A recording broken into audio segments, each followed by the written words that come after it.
My name is Dave Gerraughty. I'm the chairman of Energize Rhode Island, the group that is promoting a carbon pricing bill here in the state.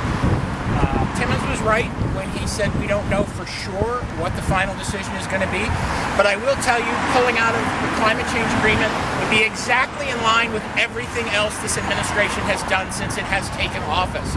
They have issued executive orders to roll back waters of the protections for waters of the U.S., the Clean Power Plant rule.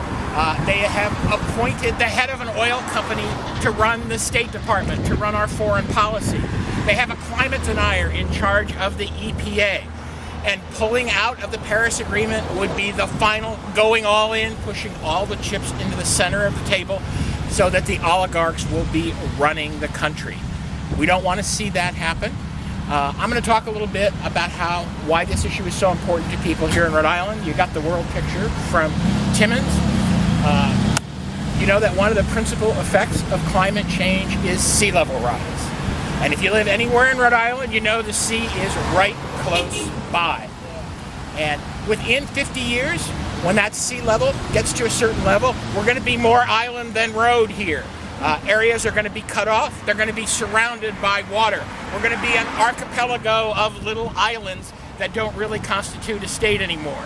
We're going to have bridges everywhere to get anywhere in the state. We can't afford them now. We don't want to see that happen.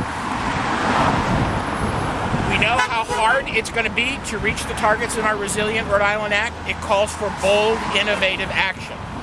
And the boldest, most innovative solution that's on the table is our carbon pricing bill. It places fees on every ton of carbon emissions produced by fossil fuels.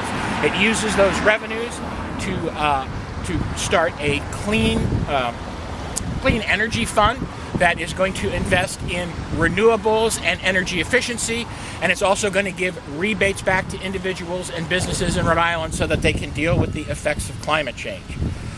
It's a heavy lift. The leadership isn't totally behind it. We need you all to speak out and tell them to support the Energize Rhode Island Act, sponsored by Representative Regenberg and Senator Calkin. People say Rhode Island is too little to have an impact, but by being the first, we can set an example for everybody else. 3 other New England states have similar bills. If we go first and show the way, maybe they'll follow, and maybe we'll start making an impact in this country. Thanks.